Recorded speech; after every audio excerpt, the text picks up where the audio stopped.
Noon on the West Coast, 3 o'clock in the East, where an enormous snowstorm is slamming the coast.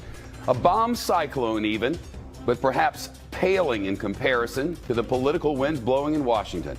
The White House now attempting to stop the publication of a controversial book which contains extraordinary stories from inside the White House and explosive quotes from the president's former top strategist, Steve Bannon. Bannon himself now talking about the turmoil, even as the White House orders him to knock it off. We'll have the fight, the fallout, and what may be the future happening now. Plus, word the Justice Department will unleash federal prosecutors to enforce marijuana laws in states which have legalized pot. So is it time to hide the bong? Let's get to it. Breaking news. Shepard Smith reporting live from the Fox News deck. And first from the Fox News deck this Thursday afternoon, cease and desist. President Trump's team is taking action, it appears, over the explosive new book featuring stories from inside the White House.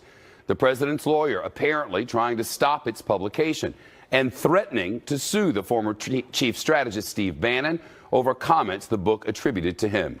Last hour, the press secretary Sarah Sanders said that the book is complete fantasy and trash, and she blasted its depiction that the president is unfit for office. It's disgraceful and laughable. If he was unfit, he probably wouldn't be sitting there and wouldn't have defeated the most qualified group of candidates the Republican Party has ever seen. This is an incredibly strong and good leader. That's why we've had so successful 2017 and why we're going to continue to do great things as we move forward in this administration. An attorney for the president is demanding that the author, Michael Wolff, and his publisher call off the book's release, which is set for this coming Tuesday. The letter reads in part, Mr. Trump hereby demands that you immediately cease and desist from any further publication, release, or dissemination of the book, the article, or any excerpts or summaries of either of them to any person or entity, and that you issue a full and complete retraction and apology to my client as to all statements made about him. According to the book, President Trump spends his nights watching television, eating cheeseburgers in bed, and complaining to friends on the phone. The Hollywood Reporter also released a new excerpt. It portrays the president as somebody who keeps repeating his own stories. Everybody was painfully aware of the increasing pace of his repetitions. It used to be inside of 30 minutes. He'd repeat, word for word and expression for expression, the same 3 stories. Now it was within 10 minutes. Indeed, many of his tweets were the product of his repetitions. He just couldn't stop saying something. The president's supporters say Michael Wolff is not credible. They say he has a history of making false statements and inventing conversations. But Wolff himself says he had unprecedented access to the Trump administration and conducted hundreds of interviews, including with the president, senior staffers, and other insiders. Wolff says he had something like a semi-permanent seat on a couch inside the West Wing. But he also admits some of the accounts he received from the White House insiders contradict each other. He says he included some of the contradictions in the book, and in other cases, quoting, settled on a version of events that he believed to be true. Yesterday, we saw excerpts that quoted the president's former chief strategist, Steve Bannon, calling a Trump Tower meeting with Russian lawyer treasonous. The president's letter sent a cease and desist letter to, or I should say his lawyer sent a cease and desist letter to Bannon saying he violated a non-disclosure agreement. The president yesterday released a statement saying that Bannon lost his mind when he lost his job as the chief strategist. The president also said Bannon had nothing to do with his presidency. Still, Steve Bannon is defending the president. On Breitbart's radio show today, Bannon said, "We're as tight on this agenda as we've ever been." And last night, he reassured a caller about his relationship with the president. The President of the United States is a great man. You know, I support him day in and day out, whether going through the country giving the Trump miracle speech or on the show or on the website. So I don't think you have to worry about that. Well, the president responded today. Here's how he reacted to it. Any words about Steve Bannon? I don't know. He called me a great man last night, so, you know, he obviously changed his tune pretty quick. All right, thank you all very much. Thank you. I don't talk to him. I don't talk to Bannon. Peter Doocy is live at the White House. Peter? Shep, it's no longer just lawyers with their cease and desist letters talking about whether or not this book should be published. Sarah Sanders just said at the podium in the briefing room, President Trump does not want this book, Fire and Fury, to be published either. She would not go into details and left it up to lawyers instead to say how far President Trump may be willing to go to stop its publication, which is early next week. However, the White House is now offering specifics in terms of what they say is proof that not every account in this book is accurate. And one of the big ones that they keep pointing to is an anecdote that Michael Wolff uses where he quotes somebody as saying that President Trump did not know who the former House Speaker John Boehner was. Give you one just because it's really easy. The fact that there was a claim that the president didn't know who John Boehner was is pretty ridiculous considering the majority of you have seen photos, and frankly several of you have even tweeted out that the president not only knows him but has played golf with him, tweeted about him. I mean, that's pretty simple and pretty basic. Ages of employees, which would be super easy to fact check, are wrong. Again, there are numerous mistakes, but I'm not going to waste my time or the country's time. And one more of the former administration officials who is quoted by Wolff is coming forward this afternoon to say that the quotes attributed to his name are not accurate. Sean Spicer told me this afternoon he hasn't seen everything that he is quoted by Wolff as saying, but that what he has seen is not right. Shep. Back to Steve Bannon. What else did the White House have to say about that this afternoon? They're amping up their attacks on Bannon by saying that the conservative website Breitbart, which he is in charge of, should now fire Steve Bannon. The book also says that he had been sidelined by April, which I think goes further to indicate that he had very little credibility to give much information, particularly after that point, which most of the book is based after that time frame. Again, this book is mistake after mistake after mistake. I'm not aware that they were ever particularly close. I would certainly say that they've spoken a few times since he left the White House, but it's not like there were regularly scheduled calls or and certainly no meetings between the two of them. So Sanders did say the Breitbart heads should consider getting rid of Bannon, who has completely changed his tune today. He is very complimentary of the president, but the president and his team not ready to return the favor just yet, Shep. And now the White House is banning cell phones in the building or in the West Wing? For security reasons, they're saying that because of concerns about the integrity of technology systems in the West Wing, staff and their guests are no longer going to be allowed to bring any electronic device that was not government issued into the area where the Oval Office and the senior staff have their desks.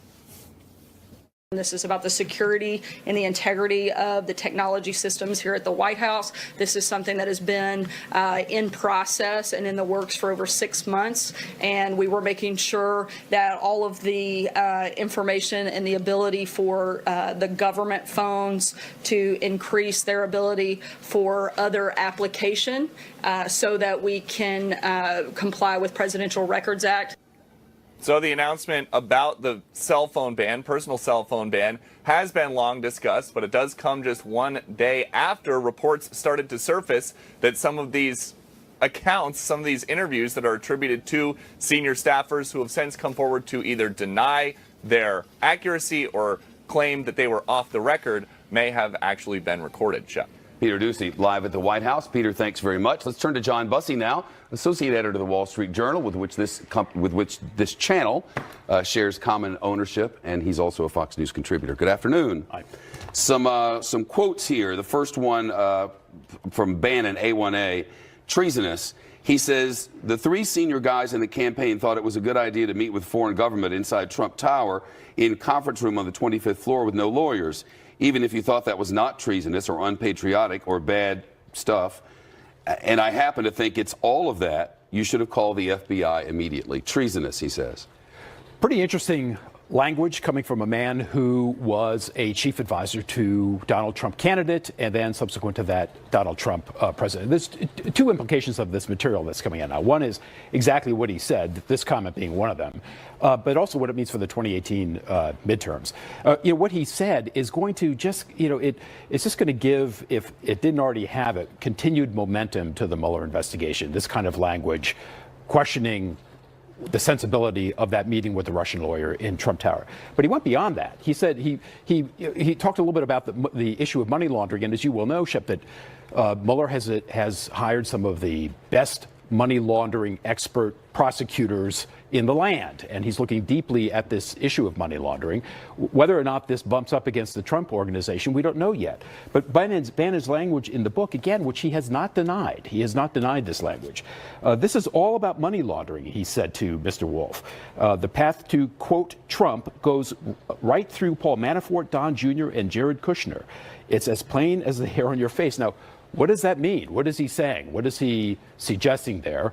And how much of this is going to simply give more legs to an investigation that the Trump presidency had hoped was going to sort of wrap up by Christmas? Well, one of the things he said was that the main lawyer hired, the first prosecutor, was all about money laundering, that to him at least, this investigation clearly is about money laundering. Yeah, that's right. I mean, that's where Bannon is headed in this conversation. This is a political bromance gone bad, and it's going to have longer-term implications for what's now going to happen this year in elections around the country.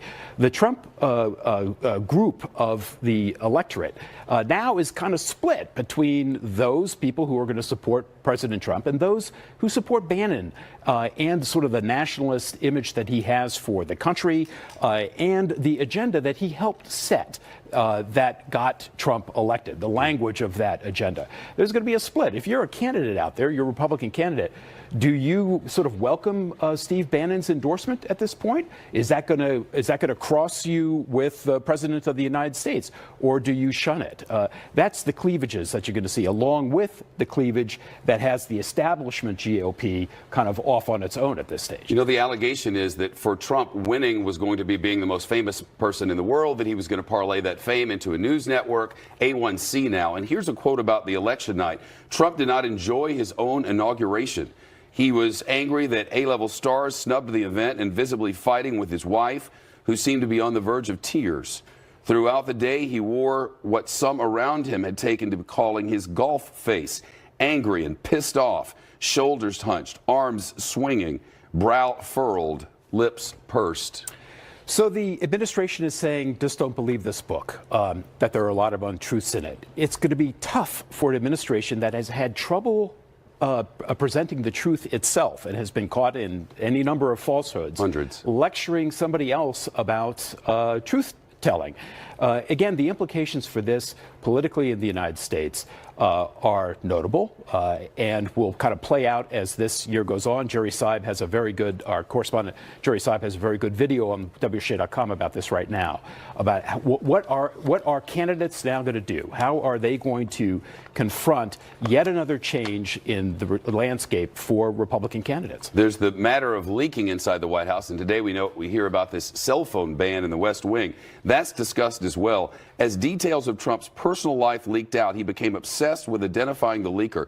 The source of all the gossip may well have been Trump himself. In his calls throughout the day and at night from his bed, he often spoke to people who had no reason to keep his confidences. He was a river of grievances, which recipients of his calls promptly spread to the ever-attentive media. So the desire to control the image of Trump Inc. and the presidency of Donald Trump is kind of playing out also in this notion of a cease and desist order. If you really want to promote a book, attack the book publicly as president of the United States, the book is out there. People are going to see it. Now it's being made even sort of more pronounced on the political landscape.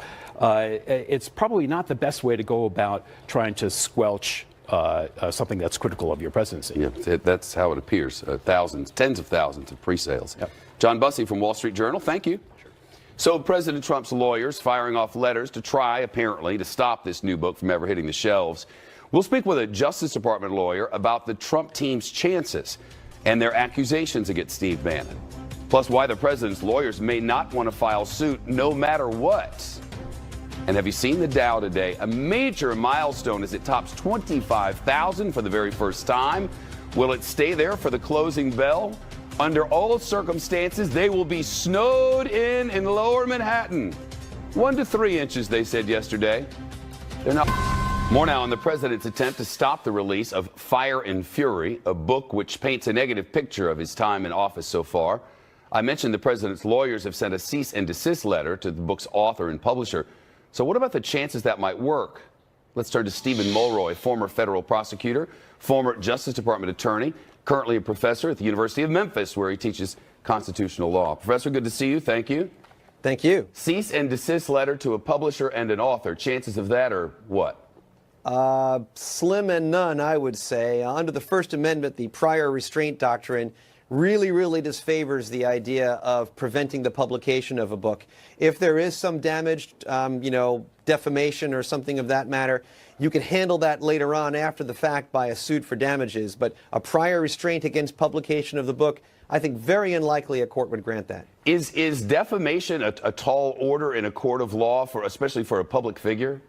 Absolutely, Shep. You've got that exactly right. Under the New York Times versus Sullivan Supreme Court case, under the First Amendment, if it's a public figure or a public official, you would have to show reckless disregard of the truth in factual statements, which is a very tall order. You almost never win those kinds of cases, especially because in this situation, a lot of the things that are controversial that Mr. Bannon supposedly said in the book are matters of opinion, not fact, and that's not even covered by defamation law. And then there's the matter of depositions. If you were to file such a thing, wouldn't the president have to give his side of things and be crossed? Again, you're absolutely right about that. I think it might be a real tactical mistake by Trump's lawyers to file this lawsuit because they'd be opening themselves up to reciprocal discovery. The other side, the defendants, would have the right to take depositions and seek document requests and look into things that the Trump campaign may not want to have to disclose. On the book itself, you're saying that he cannot get an order to stop this book because of prior restraint. It's just the law says you can't do that. Is that right? Yeah, I mean, there are very limited exceptions to the prior restraint doctrine. For example, national security issues, you can get a prior restraint against publication of troop movements in time of war, that kind of thing. But for something like this, the chance of political embarrassment, a court's very unlikely to order a prior restraint. It just goes against all First Amendment principles. Stephen Mulroy, it's great to see you live with us. Are you in Memphis today? No, I'm actually in San Diego at a conference. That's what's behind me. Be glad you're not here. It's great to see you. Thanks so much, Professor. Take care. Extreme weather alert now. Thousands and thousands of flights are canceled. The roads in many cases are impassable. Wind gusts have topped 70 miles an hour. The East Coast snowstorm causing all kinds of trouble for millions of Americans. We'll show you where it's hitting the hardest and what it really looks like when you're having a bomb cyclone. And what's a bomb cyclone? Stay with us.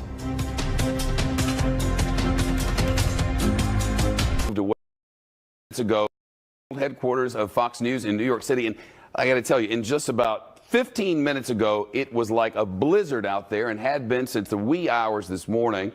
But apparently that last band, thin band of this storm has moved away. It is a massive winter storm that's creeping up the East Coast, dumping snow from Florida all the way to New England. Take a look at Boston, where the tide it hit at high tide, and so high that the streets have been flooding and then icing over. The National Weather Service reports it appears to have reached a record level. Crews using boats to rescue people. Reports that a transit station has also flooded. So lots of news coming out of Boston. This is Ventnor City, New Jersey, now about 50 miles south and east of Philly.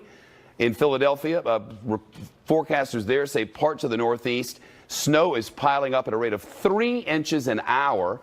Officials issuing blizzard warnings and states of emergency. Airlines have canceled thousands and thousands of flights. And some images to show you in our slideshow for you this afternoon. Look at this, downtown Charleston, South Carolina. You can see snow on the palm trees there. This is Savannah, Georgia. 3 cars on an Amtrak train off the tracks. Spokesman for the railway says that train was going from Miami to New York, which they shouldn't have been doing today anyway. One passenger described what happened.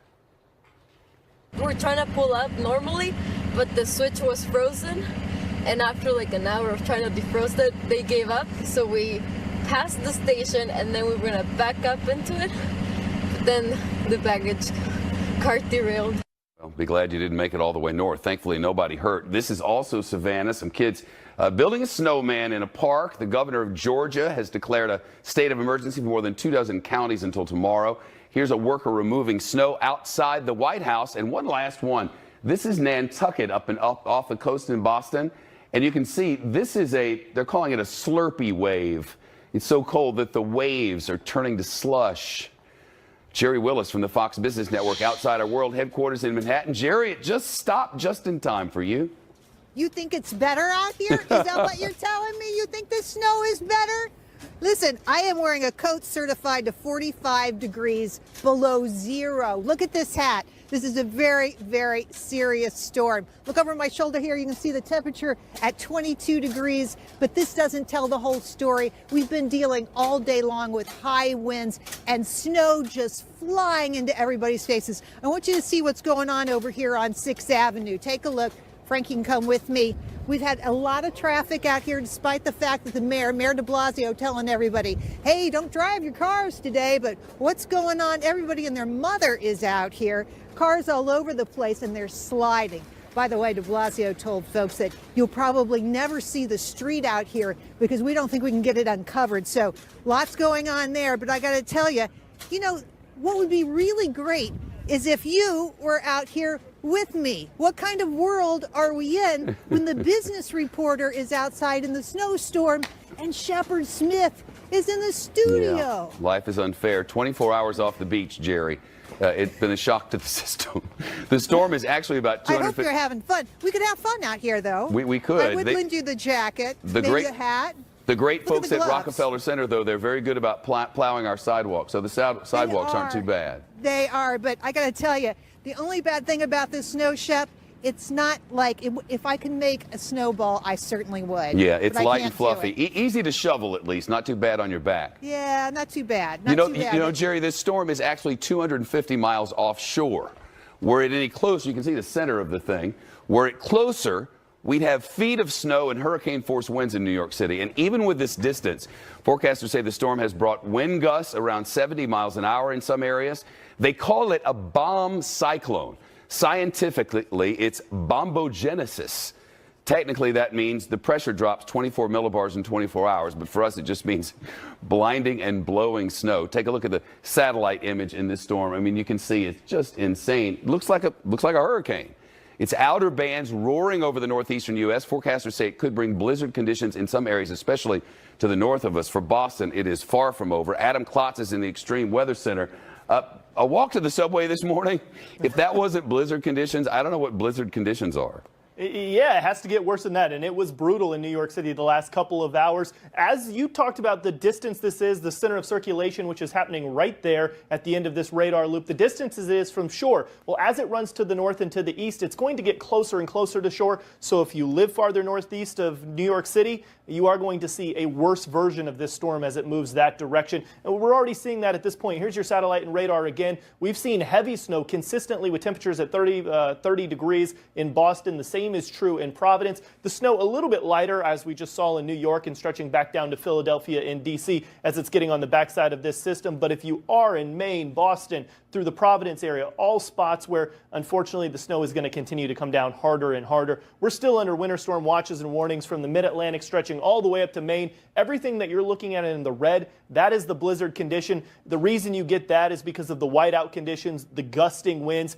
We're seeing it. You're seeing it in Boston especially. Visibility has been anywhere between 1/10 of a mile and 1/3 of a mile throughout the entire morning running into the early afternoon here. Winds have been gusting from 20 to 40 miles an hour. Still looking at just 2.5 miles of visibility in Central Park. It does continue to improve a little bit on the backside of this system, Shepard, but that's what you get the blizzard conditions in. It's about picking up all that dry snow and just making visibility very low, and there's some folks dealing with that right now. And it looks like after the snow, some record colds. That's absolutely true, and it's all because of the circulation we're seeing right here. You continue to watch this thing lift its way up the coast. As it does so, it grabs this cold air, and you start to see these numbers plummet, really, getting down into the teens. There are going to be spots in the next couple of days where you're looking at numbers across the entire country. Single digits, it settles in more and more on Saturday and Sunday. Spots in New England getting down daytime highs into the negative 10 to 15 degree range. Wow, -1 Saturday night in New York. That's chilly. Adam Klotz, thank you. Yeah. North Korea and South Korea are talking again, and President Trump is taking some credit for it. The president tweeted earlier today, with all of the failed experts weighing in, does anybody really believe that talks and dialogue would be going on between North and South Korea right now if I wasn't firm, strong, and willing to commit our total might against the North? Fools, but talks are a good thing. The president is also making a big decision that could ease tensions a bit with North Korean dictator Kim Jong-un. The latest with Rocket Man, next. Are you a veteran? Approved.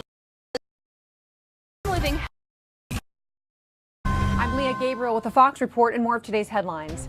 Officials say at least 18 people are dead and more than 260 hurt after a train slammed into a truck and caught fire in South Africa. The train was on its way to Johannesburg. Investigators blaming the truck driver for taking chances and crossing the tracks right in front of the train. Cops in Atlanta say they are preparing for President Trump to attend the college football championship there on Monday. The White House hasn't made a formal announcement, but a police spokesman telling the Associated Press his department is aware of his visit and working with the Secret Service. And the Powerball jackpot now more than $500 million, about $550 million, and choosing the lump sum option would give you more than $300 million before taxes. Mega Millions also up over $400 million. Not to be a downer, but you actually have a better chance of dying by meteorite than winning either jackpot. The news continues with Shepard Smith right after this. They would postpone the drills to ensure, and I'm quoting now, the security of the games in South Korea. But the White House says the campaign of maximum pressure against North Korea will continue. North Korean officials have said that the military exercises make war unavoidable. The move to delay the drills comes after North Korean officials announced that they reopened a border hotline with South Korea. That line had apparently been silent for nearly 2 years. But as I reported, President Trump is taking some credit for the talks. He claims the dialogue would not be happening if he, quote, wasn't firm, strong, and willing to commit our total might toward North Korea. Rich Edson is live at the State Department on the top story at the bottom of the hour. Rich, what are we hearing from the State Department? Well, Shep, the State Department says the United States is fine with North and South Korea talking on the telephone to perhaps discuss North Korean athletes participating in the South Korean Olympics, or the Olympics held in South Korea. Though this is while the United States is leading this pressure campaign to isolate North Korea. That has analysts saying that this is North Korea's attempt to try to drive a wedge between the United States and South Korea. The State Department says that the U.S. and South Korea still have the same aims here, but the U.S. has different conditions on whether it would talk to North Korea. The U.S. and U.S. officials have been saying that North Korea would have to change its approach, change its attitude, stop firing missiles before the U.S. would sit down and talk about this, though the U.S. has had an open line of communication with North Korea since the earlier part of last year, Shep. Rich, moments ago, the State Department spokeswoman Heather Nauert talked about the United States suspending aid to Pakistan. Right. This is a new announcement that the U.S. is going to suspend security assistance to Pakistan until Pakistan changes its approach and starts to root out some of the Haqqani network, Taliban, and other terrorist organizations within its borders. Here's what the State Department spokesperson had to say in that announcement. This is something that should not come as a surprise to Pakistan because the President, Secretary Tillerson, and Secretary Mattis have all had conversations with Pakistani officials, alerting to them to our concerns that Pakistan has not done enough to detain, to take care of, and when I say take care of, I mean round up, terrorist and militant groups. Now, this summer, the United States says it was going to withhold $225 million in assistance to Pakistan. This is a separate group or tranche of money. That first one is a bit of money is still being withheld by the United States. We're unsure, and the State Department can't tell us. They said they're still figuring out how much they're going to withhold from Pakistan. They're also going to withhold military equipment from Pakistan until, according to the State Department, that country changes its approach to this. Pakistan has denied that there are terrorist organizations operating, and they say that they have worked with the United States to root them out of their country. Jeff. News breaking on Pakistan. Rich Edson with it from State. Thank you. Back to North Korea now. Let's turn to Michael Crowley, a senior foreign affairs correspondent for Politico. A lot of talk on North Korea and now this conversation. What are we to make of this? Well, it's interesting. There are different ways to interpret it. The president interprets it as a sign that his policy of getting very tough on North Korea, being threatening, blustering, some people say, is creating a willingness in the North to start negotiations, even if not with the U.S., with its neighbor to the south. Another school of thought is that Trump has actually alarmed the South Koreans, who, after all, would be seeing a war on their doorstep if the United States were to come to blows with North Korea. They're desperate to avoid that. And one school of thought is that the North is taking advantage of what they see as a potential rift between South Korea and the U.S. Because the South Koreans think that Trump is getting potentially a little bit of an itchy trigger finger, and they're looking for some way to calm the tension. So we're going to have to wait and see how this plays out to see which side is right. But it's certainly a very interesting development, and I think most people would agree that it is a good development, that there is at least some dialogue with the North, because nobody wants war with the North, and everybody agrees this has to end with some kind of negotiated solution. Otherwise, it's a catastrophe. Then there's the big button tweet. Let's put that up there from a couple of days ago. I'm sure a lot of you have seen this. The president said the North Korean leader Kim Jong-un just stated that the nuclear button is on his desk at all times. Will somebody from his depleted and food-starved regime please inform him that I too have a nuclear button, but that it's much bigger and more powerful than his, and my button works? What is the consensus on what it is that was to accomplish?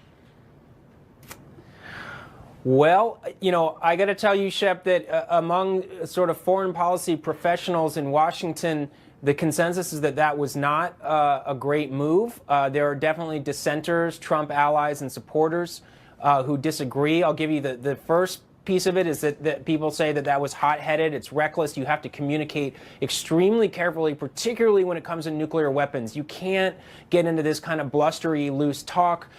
You increase the possibility of some miscalculation.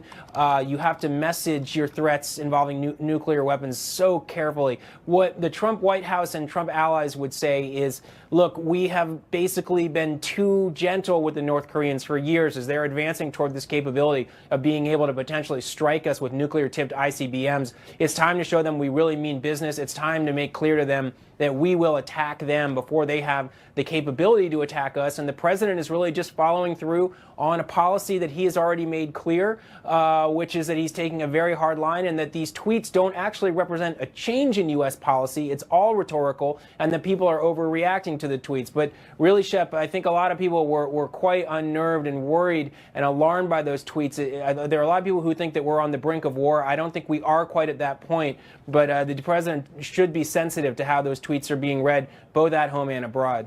Quickly, before we go on the breaking news out of Pakistan, the State Department says suspending all security aid to Pakistan, obviously a vital partner in security regarding terrorism. Decaying relationship, as it's being reported? Well, Shep, this has been kind of an unhappy marriage the U.S. has had with Pakistan since basically September 11th, and actually going back much farther. But for, decades now, we've been trying to figure out this relationship where we kind of can't live with Pakistan, but we can't live without it. We want to have a relationship with Pakistan which has nuclear weapons, which can be an ally in fighting Islamic militants in Afghanistan and elsewhere in the region. At the same time, there's a feeling that Pakistan is constantly double-dealing, even double-crossing us, not playing straight, sometimes more the problem than the solution. So do you try to draw them closer with more ties, with more money, and get them more on our side? Or do we finally put our foot down and say enough is enough, at the risk of having them drift away, drift into the arms of China, getting closer to militant groups? It's been a balance for many years. Donald Trump is trying to push the balance a little bit in that other direction, and it's a little bit of a gamble, but we'll see whether it works. Michael Crowley from Politico. Thanks, Michael. Thanks, Shep. A reminder that every vote does count, every single vote. The balance of power in one state legislature just came down to the luck of the draw. And a strategy session at the White House with a possible government shutdown just weeks away. One of the big sticking points is immigration, from protecting the dreamers to paying for a border wall. And two powerful Republican lawmakers now say it's time for the Attorney General, Jeff Sessions, to go. It's news developing today, and we're live in D.C. Coming up.